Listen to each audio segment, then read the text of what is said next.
Takt is a one-page, one-piece flow schedule that focuses on throughput and bottlenecks, allowing you to clear the work in front of you, and is the most efficient scheduling tool for the industry of construction for master scheduling, look ahead. And if you really want to do it well, you'll pair it with either Last Planner or better yet, Scrum.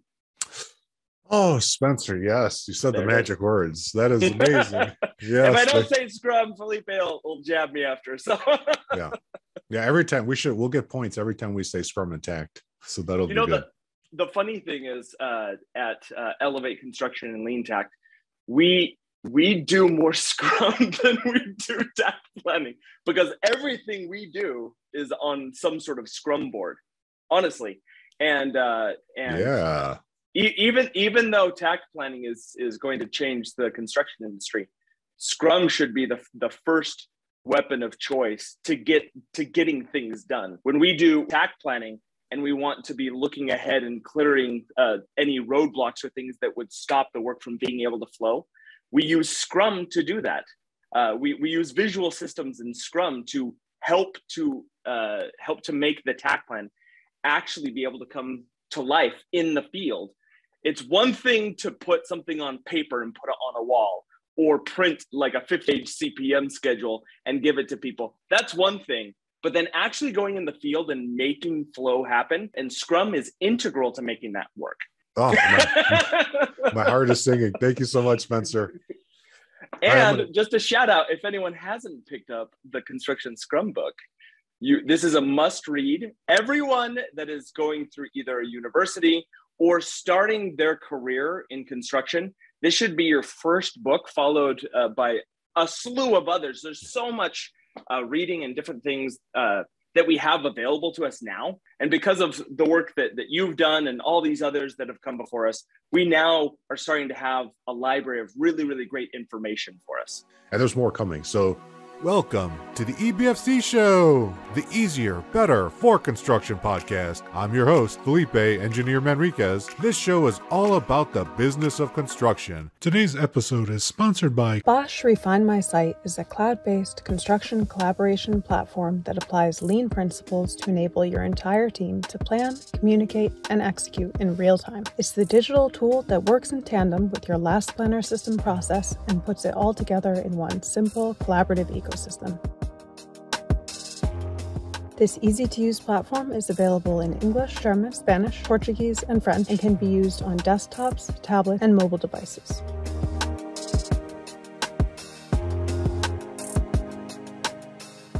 According to Spencer Easton, scheduling manager at Oakland Construction, Refine My Site, in my opinion, is the best, leanest tool on the market for Last Planner system. Here's what our users have to say. We've looked at 3 other digital scheduling platforms and none compare to the straightforward approach Refine My Site takes. From milestone planning all the way down to daily tasks, this program gives every general contractor and their trade partners meaningful collaboration, accountability, and KPIs.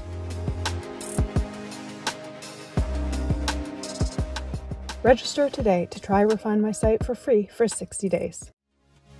Today's show is also sponsored by the Lean Construction Institute. LCI is working to lead the building industry in transforming its practices and culture. Its vision is to create a healthy and thriving industry that delivers outstanding project outcomes every time for everyone. Check the show notes for more information.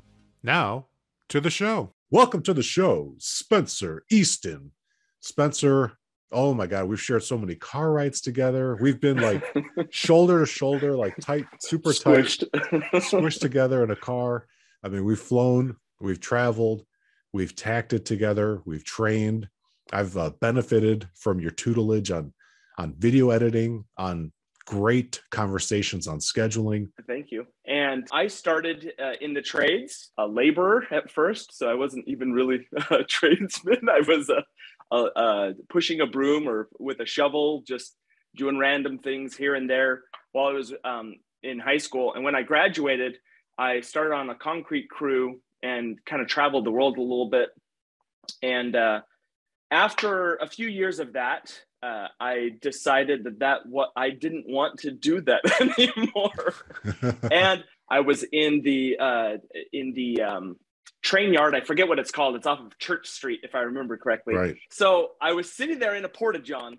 Trains go around me blaring. I had to have like all the certification and stuff. And I was sitting there and there was no toilet paper in that porta-john. And I was sitting there. There was no place to wash my hands.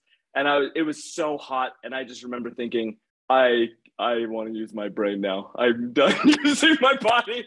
I'm done. I hate this. This is stupid.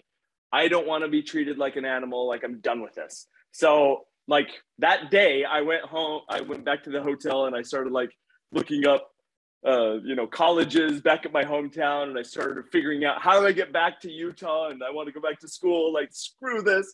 So, I went back to school, and I had never done well in school, but I now had an incentive. I was like, I'm done. I want to use my brain. I was trying all sorts of different classes to figure out what I wanted to be when I grew up. I couldn't land on anything. And so I was like, well, I've done construction my whole life, so I guess I'll go do the construction management degree. And I can, be more on the office side. Let's do that. So I graduated with my bachelor's degree when I was 30. I just wanted to get through. And that was one of the roughest times, working 40, 50-hour work weeks out in the sun, and then going to school for 20 credit hours and all the homework and everything there, and newly married and children. And like, it was not a good day. Like, don't do what I did, everybody. That was dumb.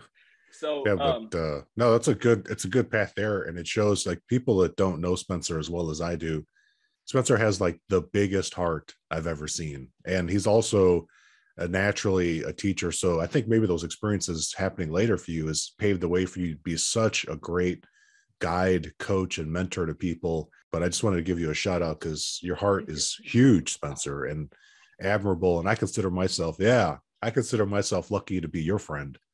So likewise. It's funny. This brings scheduling into the mix.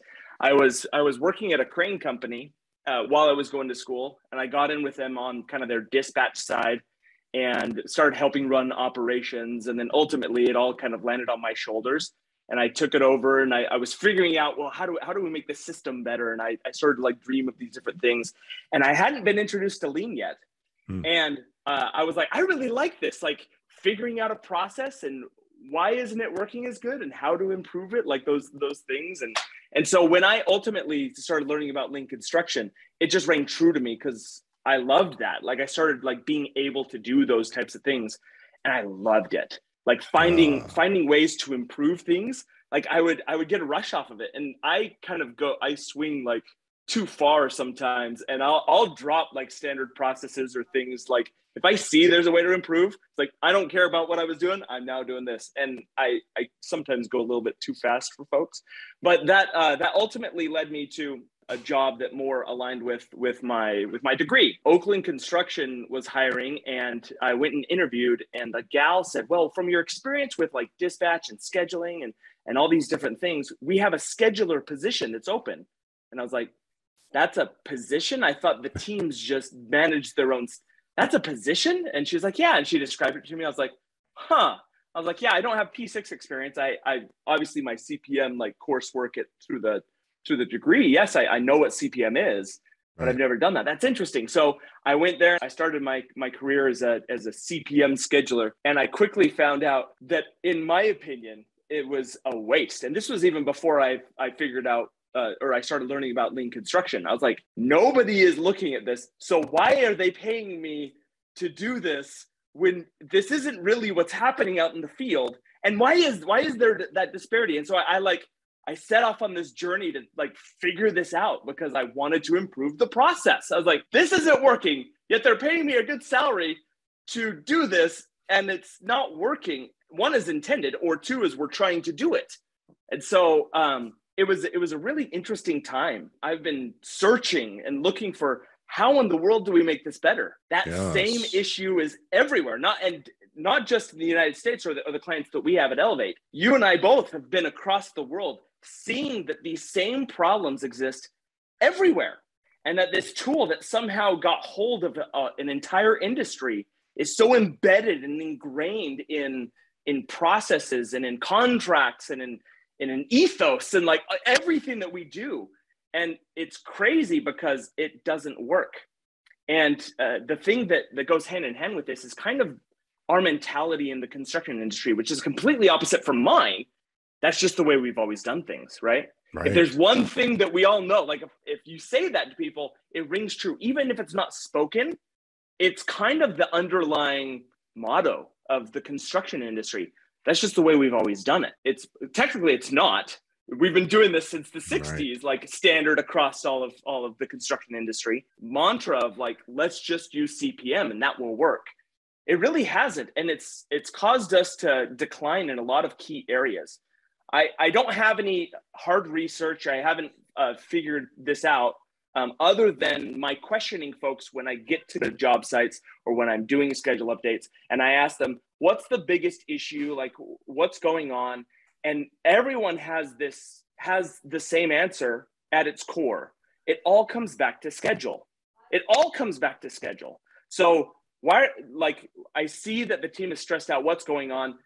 The answers always come back to schedule. I see that we're behind. What's going on here? We don't have enough time. That's schedule, right? It all comes back to that. I hope that we all are aware of some of the horrible statistics that our construction industry has in regards to suicide or divorces or alcoholism, these horrible statistics that we have. The number one reason for all of those that I've seen from some of the research is stress. And so if stress is from the schedule, in my opinion, and I don't have any hard research, like I'm saying, to back this up, the number one reason why we have suicide, alcoholism, divorce, like all of these things in the construction industry is because we have been using a horrible tool that does not work, will never work, and it has to be dropped like a bad habit now. It's based on your experiences. I've had very similar experiences. I see the pressure that critical path method schedules put on teams and on people because of how there's just some assumptions that people rely on. I've heard people say, you know, like if people would just follow the schedule, everything would work great. And in reality, that tool is built for little to no variation. And anyone who's ever worked, like you've worked in the hot sun, I've worked in the hot sun. Anyone who's worked in construction anywhere knows that variation is inside of your project 24/7, 365. It's always there. And sometimes people don't acknowledge it. I mean, a CPM schedule is literally designed to tell you how you're going to miss, because it builds a sequence or tells you a sequence that if you miss a single day, you delay the entire project. And people think that that's a good idea. And they don't. And we even have a negative thing with looking at float in the schedule as well, thinking that, oh, we've got, you know, some activities all the time in the world. And so sometimes people will see, you know, things with big float. I don't want to get super nerdy on here for people that aren't into scheduling every day. But Spencer's right. Scheduling touches every part of a job in some way, shape, or form. People work due to the planning that goes into the project or the schedule that's used to manage the project. It is the plan. Yeah. It's the plan. Or it's supposed to be the plan. So that's the bad news. But I want to come back to the bright side, Spencer, because you're such a shining star. Can you talk about some of the projects that you visited and what have you done with Takt to make some positive changes? The opposite end of the pendulum from CPM, like you were saying, looking at float or looking at how long until we fail, right? That's staring at the failure. Takt helps you stare at the winning side. How do we produce, or how do we build in a way that gets us into that flow, that process where trades just continue on through the work and it works really nice. They make the most money. That's what Takt focuses on. When I first started helping teams, when I was at Oakland, use Takt planning, the number one thing was just the communication. So like you brought up earlier, if they just used this schedule, if they just did this, well, maybe it's that they don't know how to read it. Okay, we'll train them. And you want to train like trade partners and everybody in the world, CPM. It is a complex system.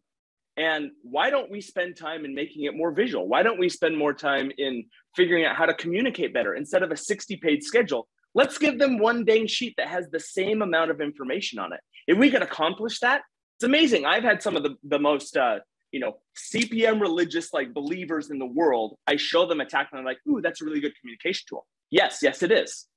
And there's way more. So the first thing that we started doing is we started helping teams have a communication tool of what the schedule was saying or what it needed to say. And that right there had a huge impact in what was happening out on the job site. The trade partners could visually see, oh, I get what we're doing now, and I see where I need to be, and I understand the flow, and I understand what everybody else is doing around me. If anyone that's listening is in construction and you could accomplish that on your job site, I guarantee you would pay money to do it. Yet we can do this now, and for free, no software needed, and there's nothing holding us back except for our willingness to want that outcome.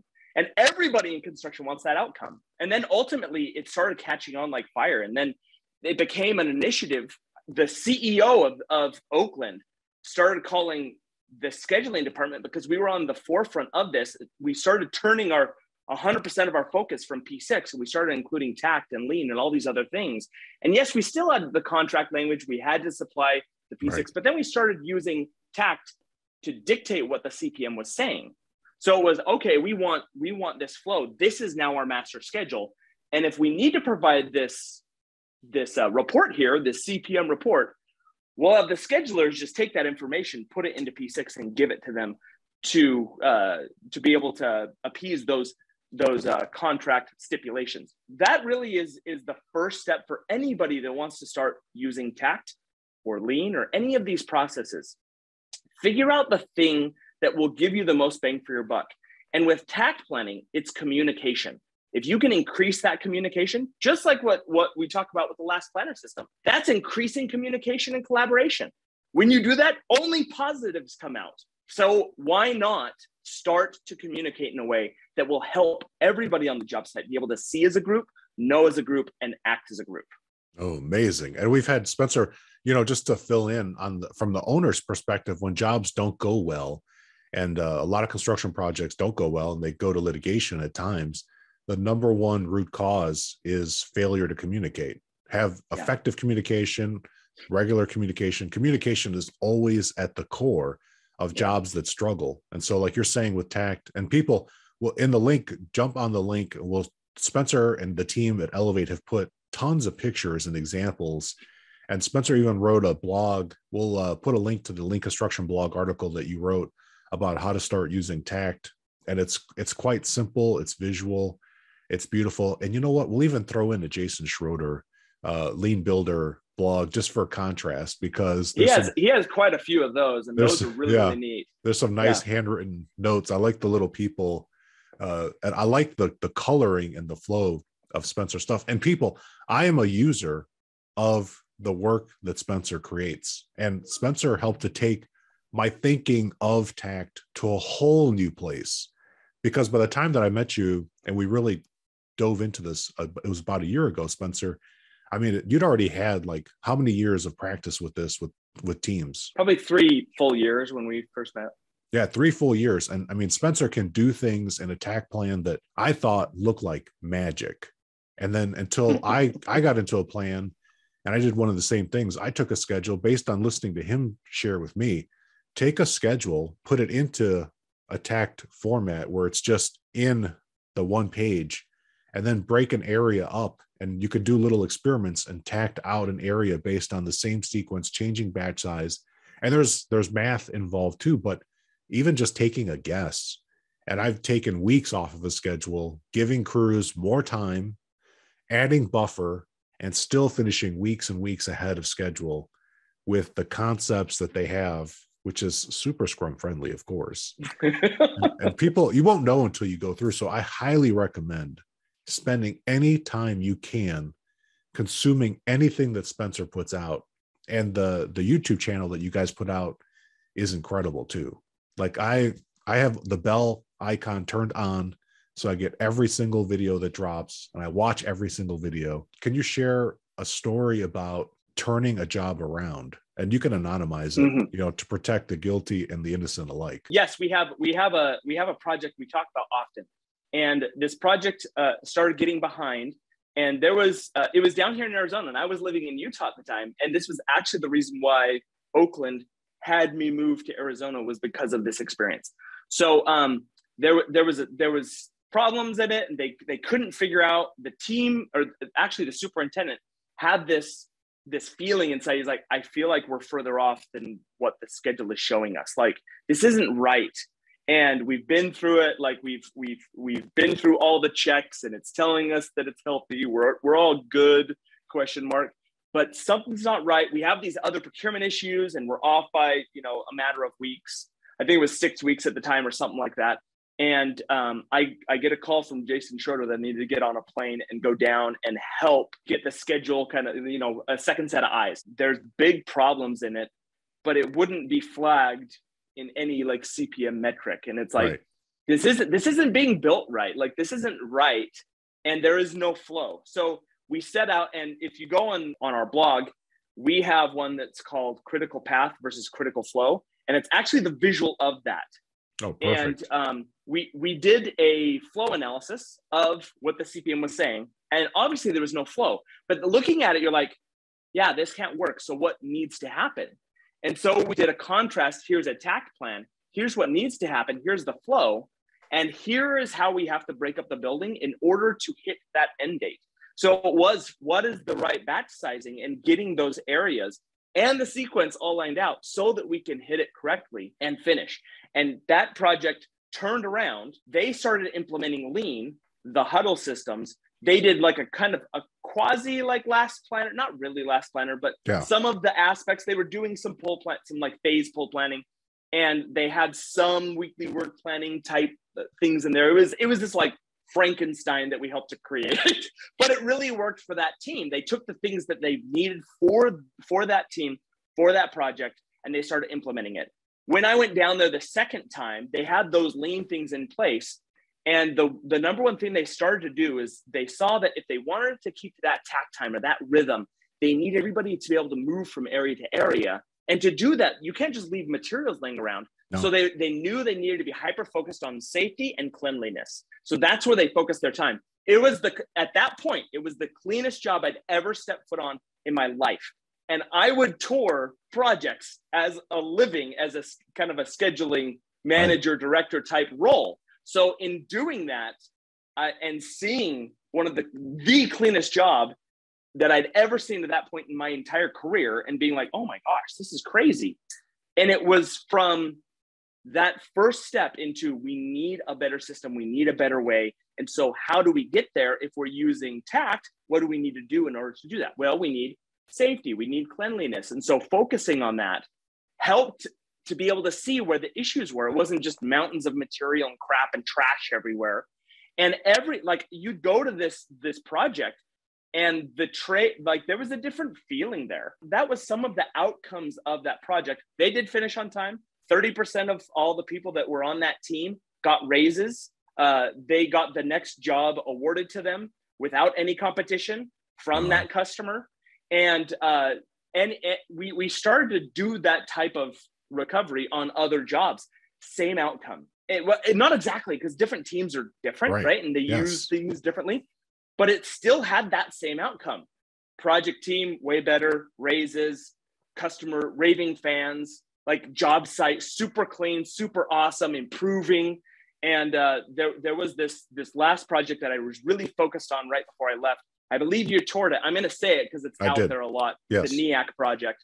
Yep. And shout out to that team. They really have that spirit of how do we improve? How do we do better? They're in that continuous improvement cycle.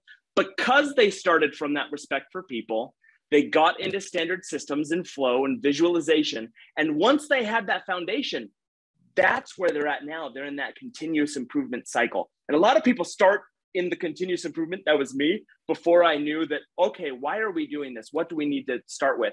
Having those standards and having that visual system in place is extremely important to be able to start doing that in continuous improvement. And that's why I love every time you see Felipe, he has that shirt that says, number one, respect people, then you can start continuous improvement. That's always the step that needs to be taken. So in priority order. If anyone that's listening remembers back a few minutes ago, Felipe talked about being able to do smaller batch sizes or give the trades more time and finish sooner. If anybody listened to that, had some skepticism in it, I invite you, come out, call BS, come see it, and try it for yourself. And I guarantee you, it's going to work for you on your construction project. I've seen it in every single type of construction. It improves the process, decreases that schedule, and allows us to be able to have a freaking work-life balance. And that's what we need in construction. Mic drop. Love you guys.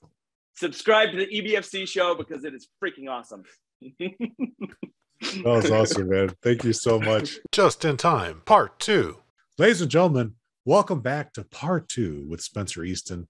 It was just so much tact and lean. We couldn't fit it into one little time box. We had to make it 2 time boxes.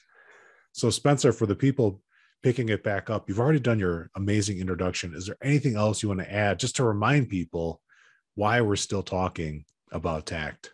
Because it's the best. I don't know.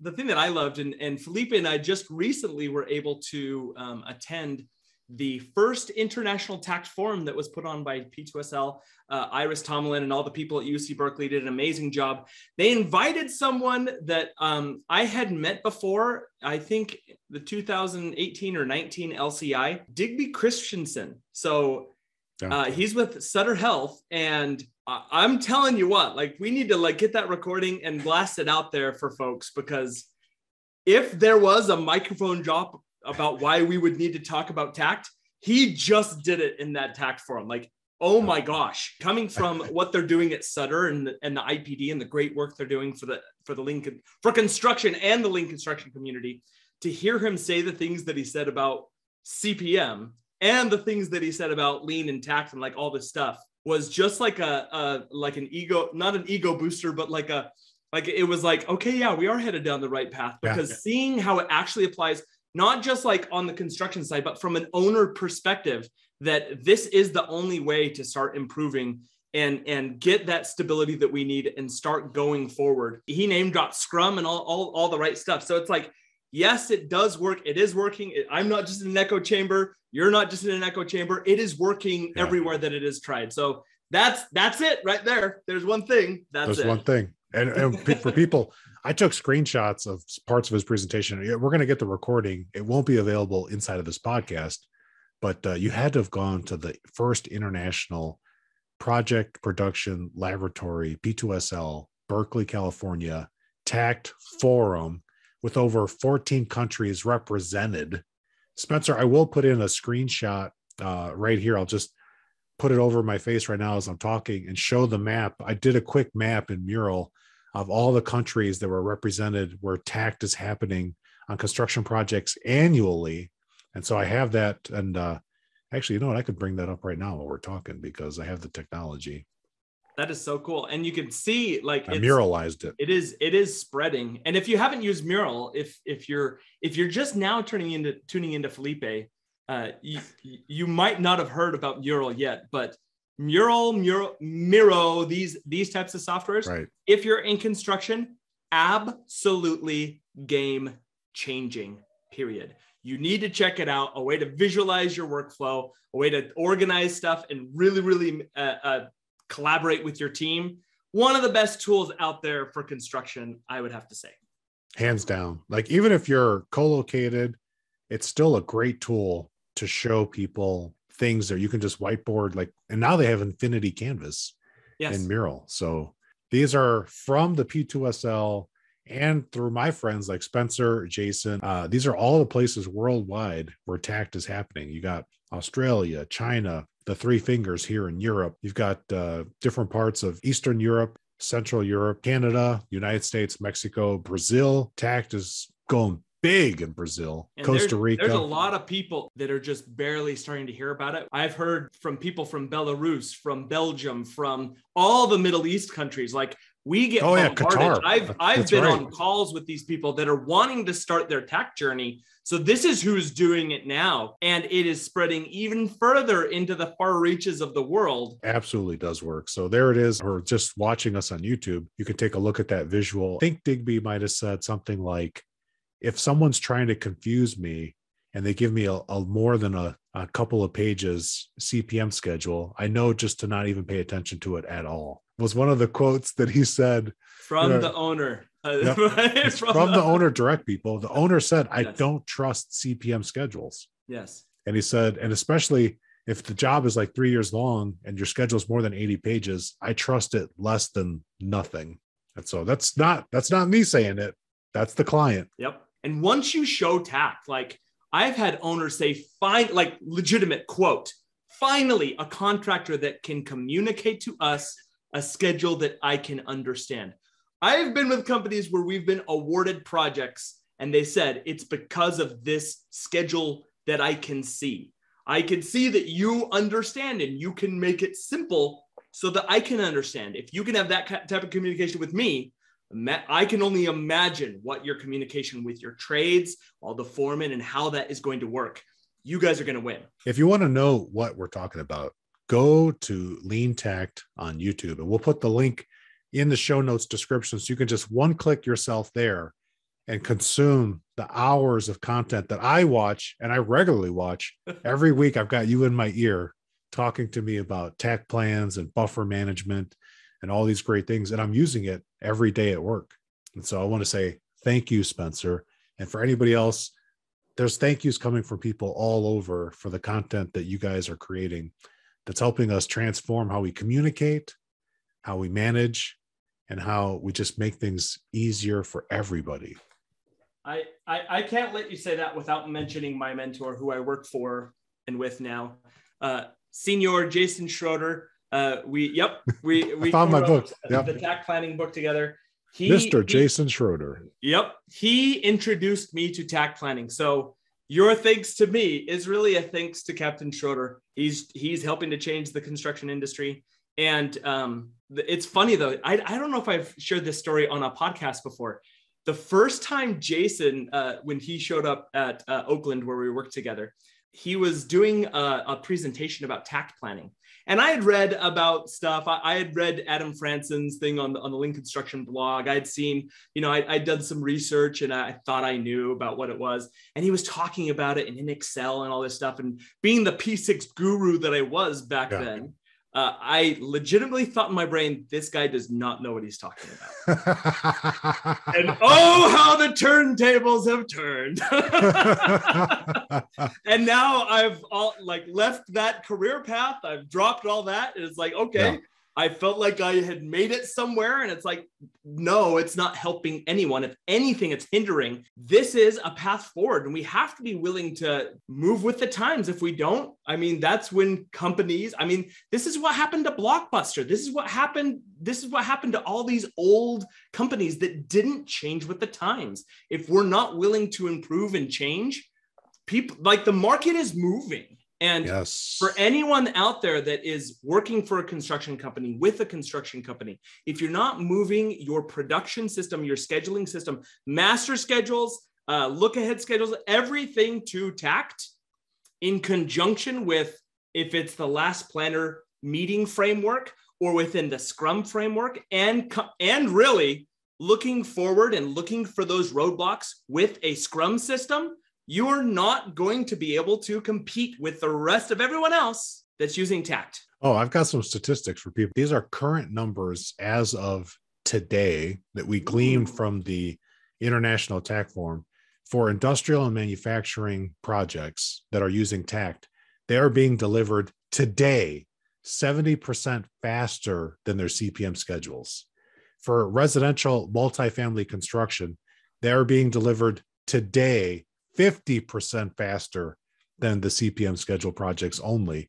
And for commercial construction today, and I think this is the next wave, and this is why the number is different than the first two, they are being delivered 25% faster than CPM schedules only. And there are outliers that are beyond that. So think about that. The most gnarliest, complex industrial manufacturing construction project, I'm talking about the 1 million square feet and larger, super long process system MEPs that span for football fields.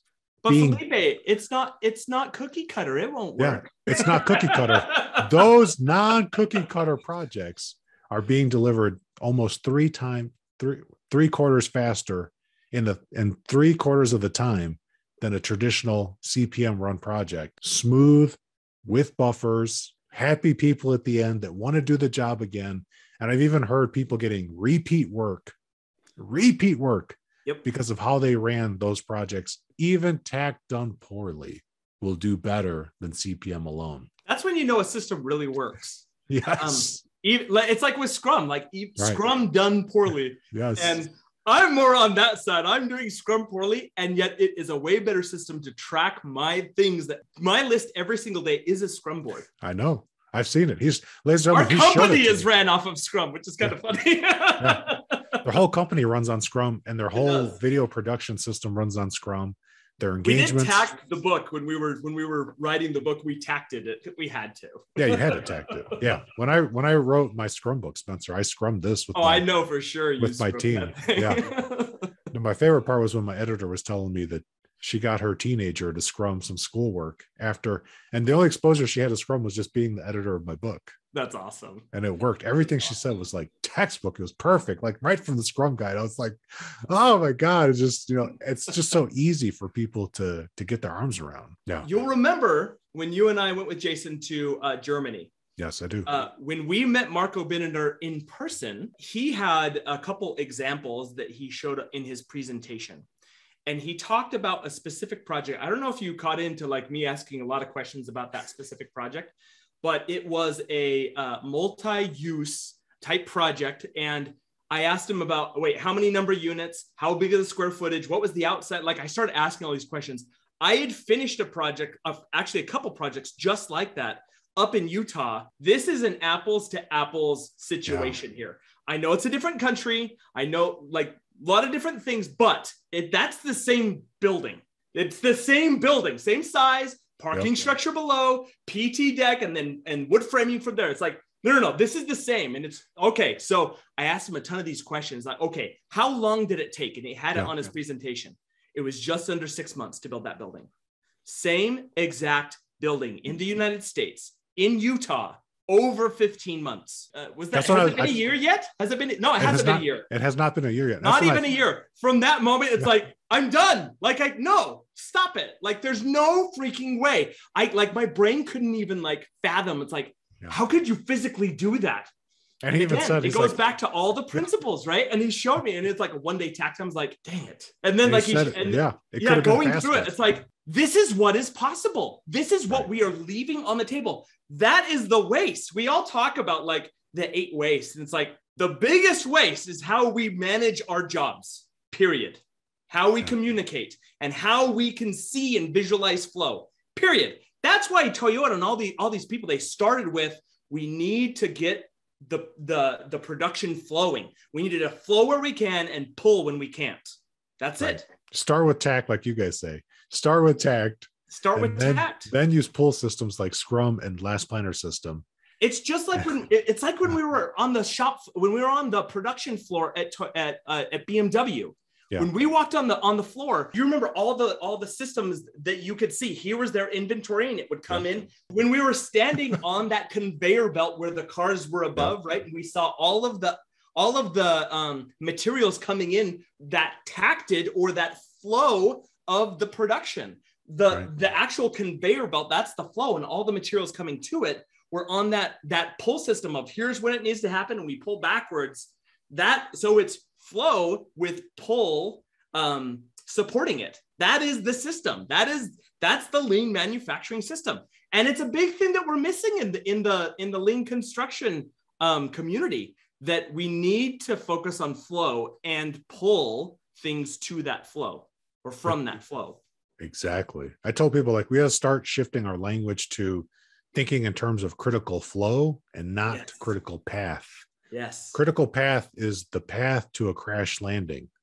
Critical flow is the path to enabling things to occur and for people to get into a rhythm that is sustainable and also beneficial to all parties involved. When we did the breakouts in the Takt forum, the big thing that they're looking at isn't necessarily flow. It's making sure that everything was, it was that kind of like that standard and repeatability. Like if things, if you're doing that same thing over and over again, you might look at like such a big area, like there's nothing that's repeatable here. It's like, yeah, but you have wall here, wall here, wall here, wall there. You have 4 walls. Could it be 4 areas? Could it be every 500 feet? And that's the thing that blew me away as we start to look at this. Is there a way to think differently how we actually break up the spaces? Like Iris was talking about with the work density. Like there was so much good stuff in that conference. Yes. Especially that's like cutting edge, that like heat map stuff. I don't know if you saw Iris Tomlin's thing on the second day, like mind blowing. Like, yes, that's a perfect tool for understanding how to actually level that production and come up with what the areas should be. Because Little's law might tell us the number of areas, but the work density mapping that she has been doing out of UC Berkeley, that's how we know where the actual lines should be. And it's like, woohoo, we're on our way. Like we're answering these questions, the things that we have, they're holding us back. It's improving and the engine is going. So it's a super exciting time to be in construction. You're on your way to a sustainable 4-hour takt is possible. We saw multiple examples of that.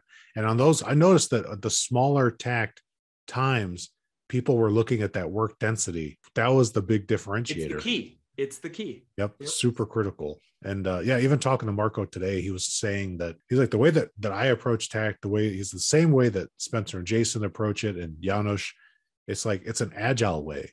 It's not just a programmatic. He's like, you have to have standards, but then there's an agile way to come at it so that you're adapting and changing, and then looking at the parameters to see, checking these different things like Little's law, like you said, are we including buffers for when we do encounter variation? Because you're still going to have variation. And he said, instead of telling people like, take care of this is one nugget that he dropped today, Spencer. He said, instead of telling people fix this thing in like 2 days or 3 days, he's like, fix this thing in 1 or 2 takts. He's like, start talking to people in takt cycle. And then looking at, if we finish this change in a takt and everyone stays intact, then you can scale that change through the entire project in seconds. Yeah. Because if you had a problem in your planning, what do? Do you replan the whole thing? Or what's the most stable thing? If you could do that fix in that area and apply that to every single takt time. Now we know we're going to have that issue, but we fix it in the next takt and we do that in every single area. Now you know what to do on the rest of the project. We don't have to talk about when things happen. Yeah.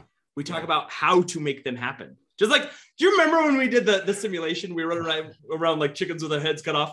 And then Janos was like, okay, let's really do this. This was the thing that caught, it seared into my brain from you. You said, I've never, ever seen an improvement when communication drops. And it wasn't that we weren't communicating, our system was so highly communication, that was what we were doing. But with a little bit of that standardization, a little bit of that production law in there, we didn't have to have so much conversation. We had conversation, but we had the right conversations, right? So it wasn't like, even our conversations, we'd be talking about things that are wasteful, right?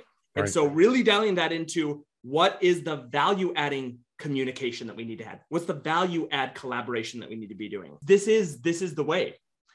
This is the problem, right? This is no problem, Spencer. Yeah. We need to bring more of those quotes back in. This is no problem. This is no problem.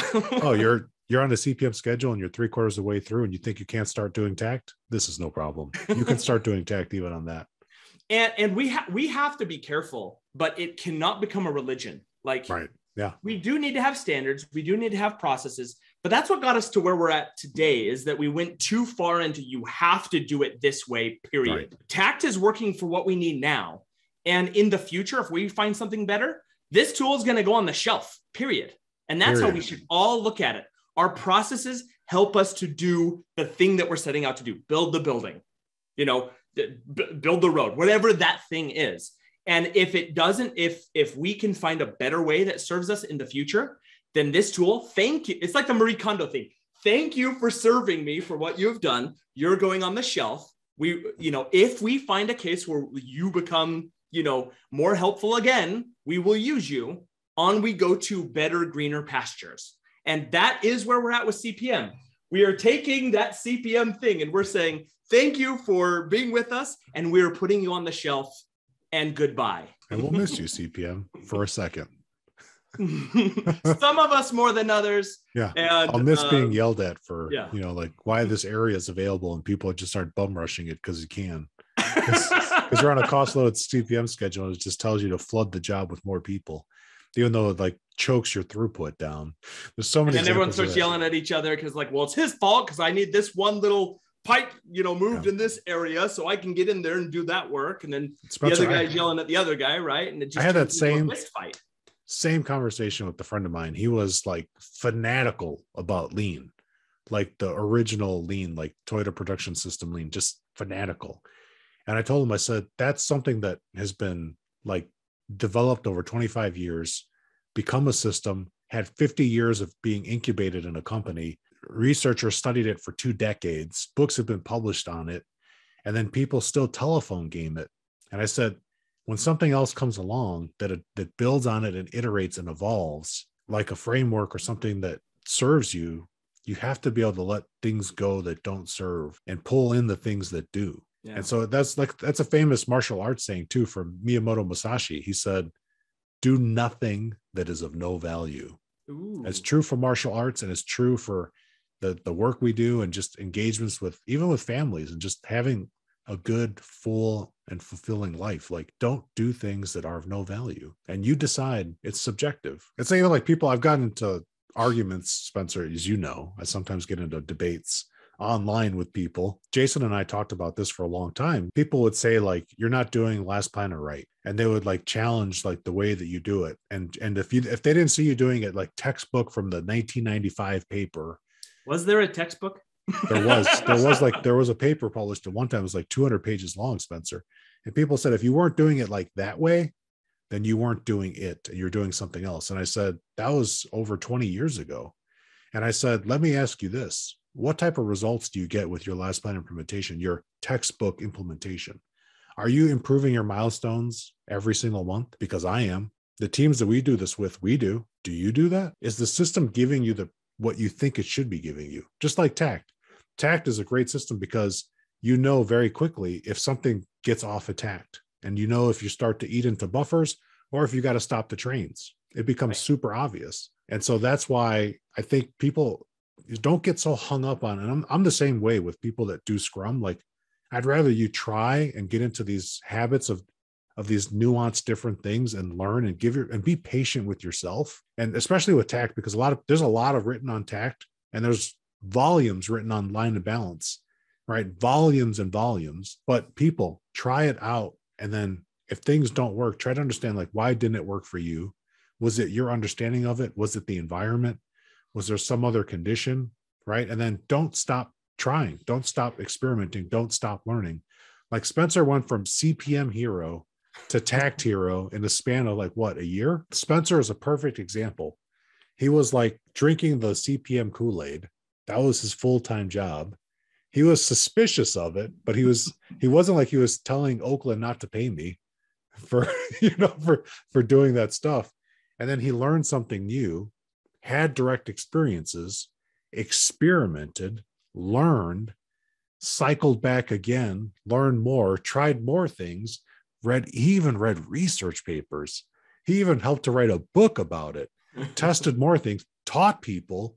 Teaching people is a great way to learn. And Spencer is a natural teacher. You helped to teach me how to teach. And he teaches well. He's teachable too.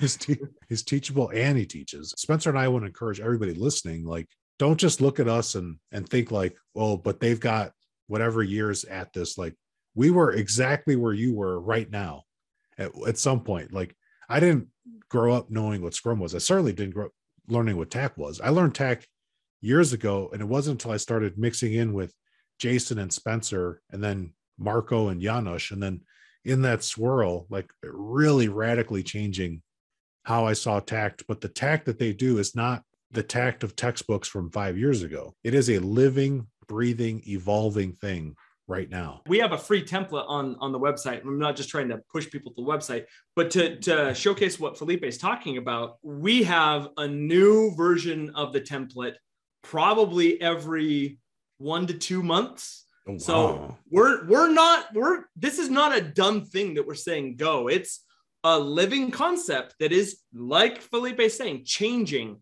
It's just improving, just like what Felipe did with the last planner system during, and continues to do, and what he's doing with Scrum.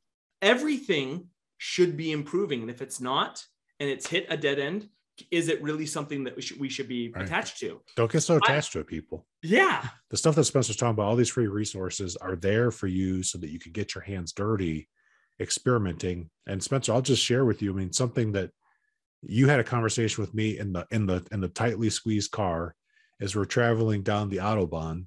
And then that led me to think more simply about how easy it is to implement Takt. And I did a napkin sketch Takt plan with a person running virtual design and construction coordination efforts for an 11-story project. And unfortunately, I lost the napkin sketch. I know I'm like devastated, but luckily I kept doing other things, but I just got a text message and I'm going to read it to you right now live. This text message came yesterday from my buddy, and for purposes of protecting the guilty and the innocent, I'm going to let this be anonymous. I got a message and he said he's been having a long week. He's probably working too much. He says not doing Scrum well enough because he's still working too many hours, but he's going to fix that. He just said, "Good morning, Felipe. I saw your LinkedIn post that you started working a new job. Congratulations. I just wanted to give you an update on the coordination Takt plan." And it's got like all this like confetti popping. So people, if you've never been with me, I pop a lot of confetti on Mural. So he started telling me, he's like, yeah, he just said 8 to 9 months, emoji with the smiley face with the glasses. And I was like, he's like, it really is not like good Takt, like how it could be, like you talked about, but it's more of a Scrum style with Takt. And I said 8 to 9 months, like your coordination is going to take 8 to 9 months. So rewind, 11-story, the coordination per the CPM schedule was 12 months. And he said that the feeling from the coordinators, the people from the mechanical contractor, the electrical contractor, structural steel, and a couple of the others, they said that the 12 months was too aggressive for coordination. People, I want you to listen to this. The detailer said that 12 months was too aggressive. Okay, now you got that, Spencer? And then he sends me this thing. He's like 8 to 9 months, smiley face emoji. I'm thinking, okay, they got it down to 9 months. I'm like, that's not what we talked about. When we takted this thing, it was like 4 months. We took a 12-month coordination schedule and got it down to 4 months. And we gave each detailer got more time than what the original CPM showed. And this is what he said. He's like, I'm so sorry. He's like, I've been presenting on this coordination for the last 4 hours straight. He's like, the schedule is going to be 9 months faster. Total. Like 9 months faster. The coordination, it's 9 months faster. Let's do the math. So 12 minus 9, 9, 10, 11, 12. That's a 3-month takted coordination schedule, not 12. And he told me, he's like, we were able to order the steel sooner. Thank you. He's like, I owe you a dinner. Technically, whoever that is, and you know who you are, you owe Felipe a lot more than that. He's already, when we cut the schedule in half, he already like took me out to lunch, and we had a great, super amazing lunch, which was awesome. So thank you. He knows who he is. He does listen to the show. And I just want to, I mean, like he had to go do it, Spencer. Like I showed him the way, and it was literally just a napkin sketch. It was like a piece of scrap paper that we found in a conference room that was like this big. And we just drew the building, we drew the floors, and we weren't even like geniuses, Spencer. We just cut the building in half, and we just did 2 floors up because there was enough symmetry across the center corridor that it made sense just for a symmetrical point of view, not because I was a genius and looked at the parameters and did the calculus to figure out which one, if we could get better. I was like, let's just make this a little bit better. Right. And when we takted it, it ended up being, it looked like a 6-month schedule. And I even was like, well, let me count this right again. Because I told him, it's like, sometimes I'm sleep deprived because I travel and I cross time zones, and he's really good at math. I was like, check my math on this. Is this right? He's like, no, you messed up. He's like, it's 4 months. And so the schedule reduced down to 4 months. And now he's telling me it's likely going to be 3 months. They're going to be finished. And what are the detailers saying now? That's the real question. Yeah. And when they do this, if they're smart, they'll inherit that system into their workflow now, yes. Right?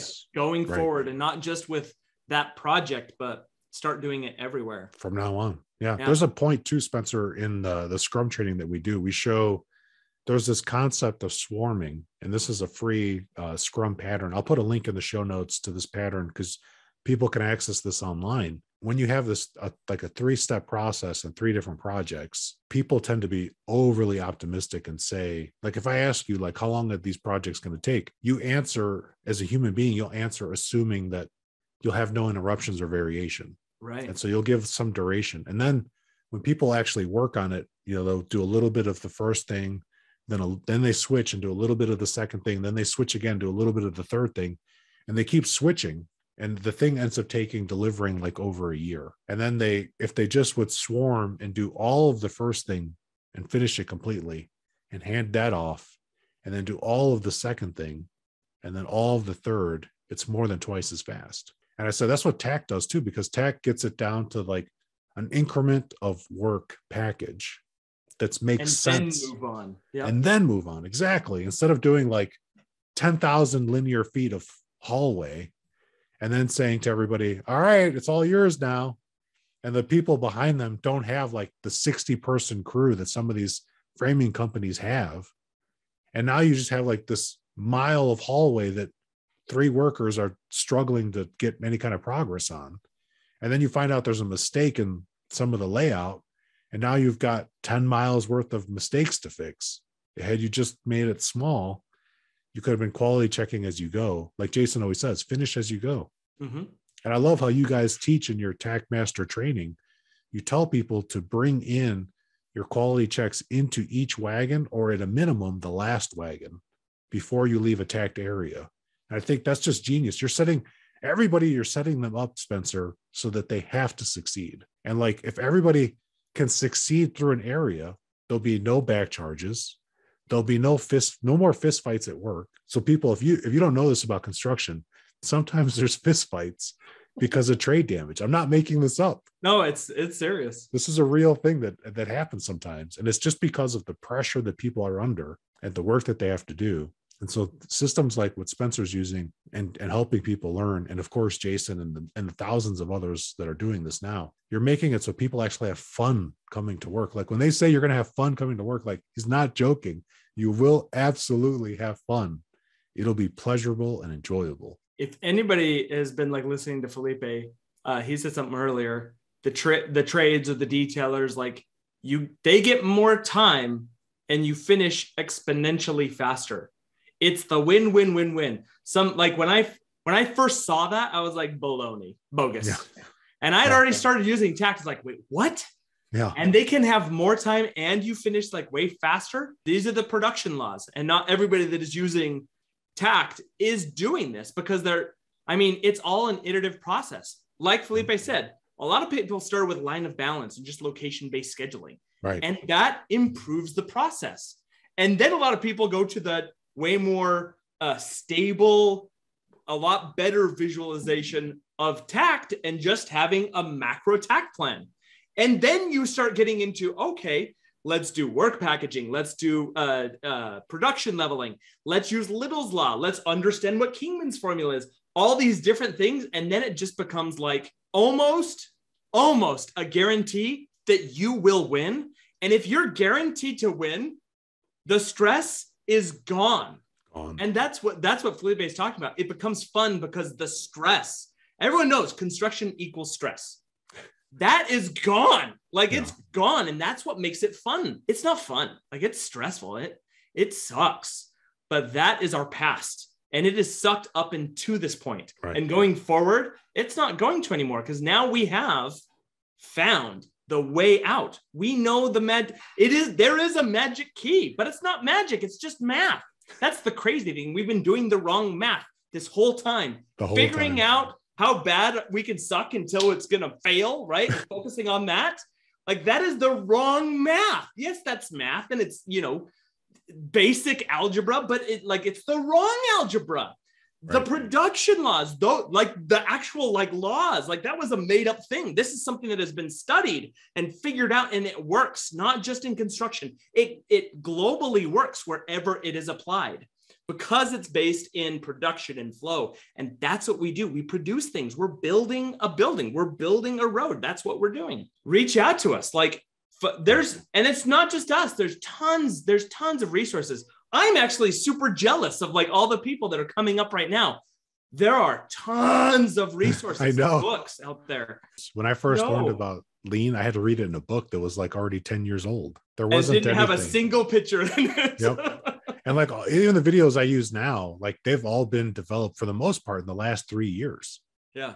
Like I even use some videos from the Lean Enterprise Institute, and they're not that old. They're like relatively in the last couple of years, they've only existed. It's catching fire. Yeah, it's catching fire. An engineering manager called me from a plumbing contractor this week, and he said, he's telling me the story. He's like, I've read your book. He's like, it makes sense. He's like, but I don't think we can apply this. He's like, we're just working like all this time. And when you came and you talked and you shared your story about, you know, how much you worked. And I said, it's okay, man. You're in an environment, in a system that's abusive. It's an abusive system. He's like, yeah. He's like, when I get done talking to you now, he's like, I got to do like 10 more things before tonight. I'm not going to see my family until late. And I've got a 4-month-old kid. And I said, that's wrong, but that's the system that you're in. I said, but good news, we can change your system. And I said, there's things that you can do where you don't have to ask for permission. And I said, you're the manager of this group, right? He's like, yeah. I was like, you got 4 people working for you. You control what meetings your team goes to. What is a meeting that people on your team dislike? And he described one of their meetings. And so I gave him like 2 things to change. And I said, you could just pick one of those 2 and that'll make a fix. And so he picked one that was like super easy. He's like, I'm sending this email right now and telling the team that we're making this change. And I said, now you've just increased your team's capacity by just changing one thing in your system that you can control. You've now had a ripple effect for 4 people. You made it better for you and for 3 other people. And that's only just one thing. I was like, next week, you can do the second thing. And then the week after that, you can decide like, what would you want to do next? And I said, now you're on this path where you're changing your system little by little every week. I said, 6 months from now, we're not going to even recognize what kind of work that they're in because of the path that you're now shifted on. He's like, I honestly feel better. He's like, I felt terrible all week, all last week, the last 6 months, the last year, the last 3 years. Now I feel hopeful. And he's like, I didn't realize how much control I actually have. And I said, yeah, it's like Spencer and Jason say, subtle tact control. It's just a pause and a reflection where you just look with all of your senses to see what is actually the current state. What can I change to make this better? And then make that change. Not make a list of change, not create a database to track all your changes. That is not useful, beneficial, or helpful, but to make meaningful changes that will change the system that you work in, so that you will have the experience that Spencer has every day. And affect the people around you for good. Yeah. That's what it should be about. We want to use these systems just because we want to work in a place where all that stress is gone, so we don't have all the issues like we talked about in the last one. And that's it. Mic drop. Very special thanks to my guest. I'm Felipe Engineer Manriquez. The EBFC show is created by Felipe and produced by a passion to build easier and better. Thanks for listening. Stay safe, everybody. Let's go build.